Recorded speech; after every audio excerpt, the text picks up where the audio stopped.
Finally, after months of delays and waiting, the Super Deluxe version of Humans has been released, alongside a few new tracks to go along with it. Now these are just my first raw impressions and thoughts about these tracks, and they are of course bound to change in the future. What do I think of them? Let's find out! Now before we begin, I have to say this. I love Gorillaz, alright? Favorite band right now, hands down. However, I can't lie to you people, and I can't pretend to like something I don't. What kind of a reviewer would I be if I didn't offer my actual real thoughts? Let's go through these songs, track by track, and see what I think of them. This song has a slow, zany instrumental, and it's quite repetitive and somewhat hypnotic in a way, and almost feels like something you'd hear on the old Kong Studios website. It feels a little bit too repetitive and underdeveloped to feel as though it belongs on the album, and while I certainly don't think it's mind-blowing, it's just fine. Now this is something not a lot of people will probably pick up on, but this song also uses sounds from GarageBand for the iPhone and iPad. I'm not sure if these sounds exist on the Mac version as well, since I don't own a Mac, but I do own the iPhone version, which I know Damon uses regularly. Specifically, this song uses the House Drum Machine Kit. Want me to prove it?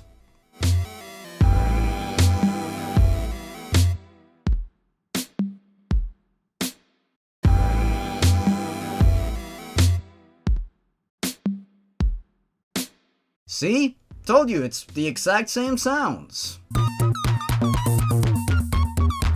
Another instrumental, again and again, very repetitive.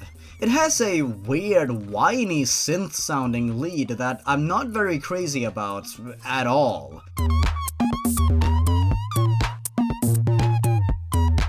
It almost reminds me of Halfway to the Halfway House, which also has a weird and whiny synth lead.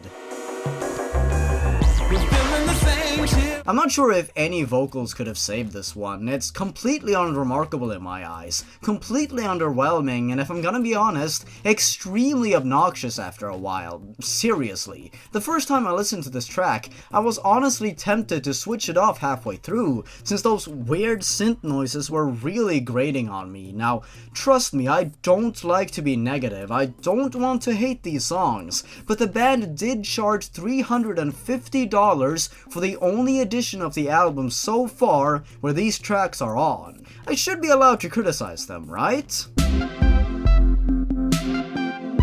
Finally, some vocals by Damon, along with some robotic sounds in the background. It's very electronic as usual. Once the lead kicks in, ooh, it sounds lovely.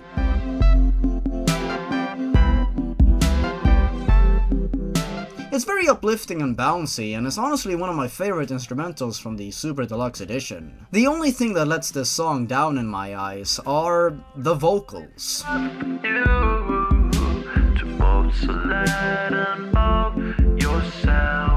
For some reason or another, Damon decided to experiment by singing with auto-tune. I assume it's for artistic effect, since otherwise there is nothing wrong with Damon's vocals. His GarageBand is showing. See? I can do this too! It sounds surreal after hearing Damon's normal voice for years. It has a very unfinished demo feel to it, which a majority of these tracks do. However, with some fine-tuning, I think this track could have turned into something very special because I like what the track was going for. I just can't get past the fact that once again, the drum kit used in the track comes from GarageBand. I mean, for a demo track that would be alright, but however, nowhere in the marketing for the Super Deluxe version did it ever say that these tracks would be unfinished afterthoughts and demos. I personally was expecting a lot more full-fledged material. This track has an atmospheric beginning and uses the same samples and sounds as the beginning of Circle of Friends.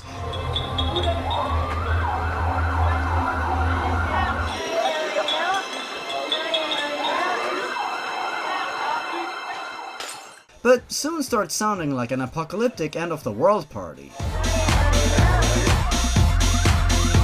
Shivers down my backbone from Moments return, which makes sense since in the track listing, this song comes after Moments. The vocals on the track sound quite epic, and this track does have potential. I enjoy it, I enjoy it.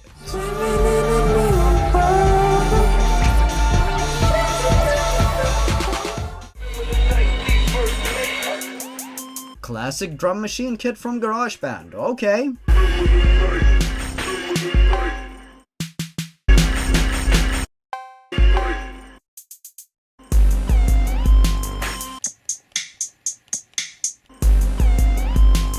This track is short and a little spooky. I do like it, really. I think it's very interesting though how such a huge band would use sounds from an iOS app in a big budget album like this one. I was definitely expecting much more complete songs than the ones we got, but this track, while repetitive, does have something going for it. I just wish it was more polished. Oh well, this is basically the same song, but oh my god, what is up with those vocals? They do not fit the song in the slightest. Like, no offense to Pauline Black, I'm sure she is a very talented musician and a good vocalist and awesome person, but holy mother of god, was she misplaced on Charger. What is the cause of it? It's in my imagination. No, no, what is this?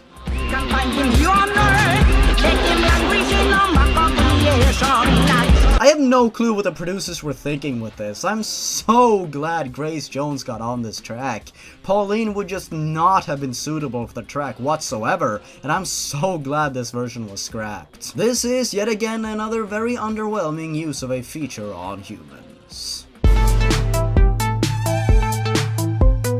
This Andromeda special takes elements from the original album version and makes it its own. Dram should have featured more on the original song, so it's good that the song is featured here. I personally think it could have been edited together on the album, and I'm very glad we have both versions to listen to. I think it's good, and that's basically it.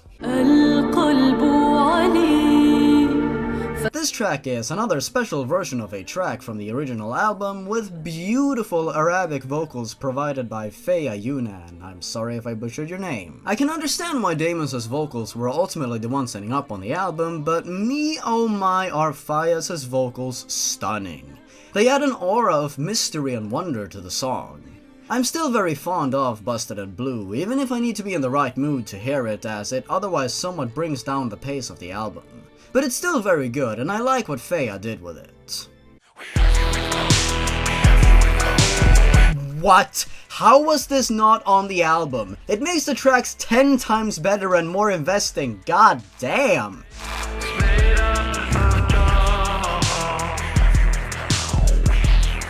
I think it's criminal that it was cut from the sadly somewhat lackluster album version. I think that if this is the way the track would have sounded like on the original album, I would have honestly enjoyed this track much more from the start.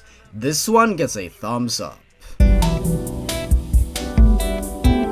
This track sounds like some Wii Sports Resort menu theme, which is not a bad thing, mind you. It's relaxing, dreamy, and has some fun quirky lyrics from 2D or Damon that were so sorely missing on humans.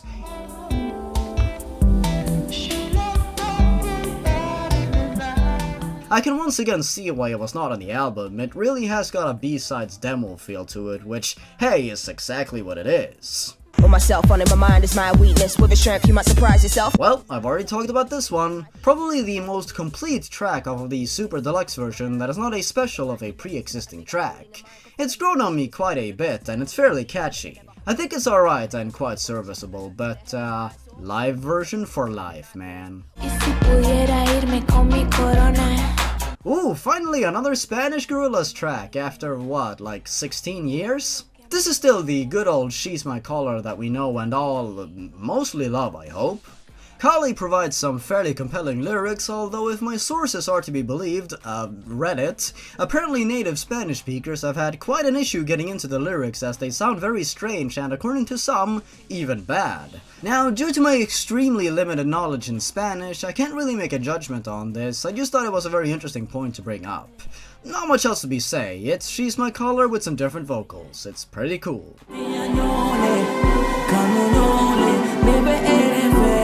A very airy, ethereal track that is a little creepy and a little hard to pinpoint. The song has been used during the beginning of the live shows as an introduction for some time now, which most people probably know by now. Is this the theme of the Cool Clown Clan? The lyrics on this track are extremely repetitive, which on one hand could add to the spooky atmosphere, but on the other, yeah, I would have liked something more out of this, some change-up or something like that. It feels much more like something out of a soundtrack for a movie rather than a fully fledged song. It's got no Damon again, but what was I expecting by this point? Last track on the album. I found myself enjoying this one quite a bit in the beginning, but it's yet another instrumental. Why? It's in desperate need of vocals. It soon ended up being just as repetitive as most of the other new tracks on the album, and is honestly an extremely underwhelming end to the album if this was how you would listen to it normally. And those were all the tracks. These are my final thoughts, at least for the time being. Man, there were a lot of instrumentals here and hardly any Damon vocals whatsoever. Most tracks felt either undercooked or nowhere near completed and fully realized. They feel like tracks Damon recorded on his iPad in his spare time, like The Fall but with less 2D. I mean, I am an avid user of GarageBand as well. I'm actually planning on using it myself to make my own very first album. Shut up, it's actually a really intuitive program. But I mean, I'm a random loser from Sweden with no budget, while this is Gorillaz, a band known for breaking new ground and being revolutionary, especially after charging $350 for it. Some tracks were absolutely lacking without vocals, and I don't know why some that seemed completely ready for verses or choruses just didn't have them. Is it really for artistic effect? Were these tracks simple demos or afterthoughts, or did they simply not have enough time or energy to come up with any? I think these tracks have a lot in common with albums like G-Sides, D-Sides, or The Fall, but nowhere do these tracks ever even compare to the quality of those projects, well, for the most part. On D-Sides, for example, some of my favorite Gorillaz songs of all time exist. Hong Kong, Highway Under Construction, and Stop the Dams are just a few that I can name at the top of my head, that in my opinion outshine more than half of what we have here, just on their own. There were some highlights, but not counting Carnival and Andromeda, I do think I honestly prefer every track as it appears on the original album. Every other track just sadly lacks any oomph or replayability, at least for me. I'll probably return to them someday, but right now I'm not extremely incentivized to do so. After such delays and waiting for the tracks to arrive at a $350 price tag, I was expecting so much more. Nothing blew me away at all, and I was extremely underwhelmed, I'm afraid. And trust me, that hurts to say. I certainly did not go into these tracks expecting to hate them, but what I was expecting was a lot more than what we actually got. I'd be lying if I said I wasn't just a little bit bummed about that. Well, that's all I have to say about these tracks at this time. See you tomorrow at the Gorillaz concert in Stockholm. Thanks for watching. Stay awesome, everyone. Goodbye.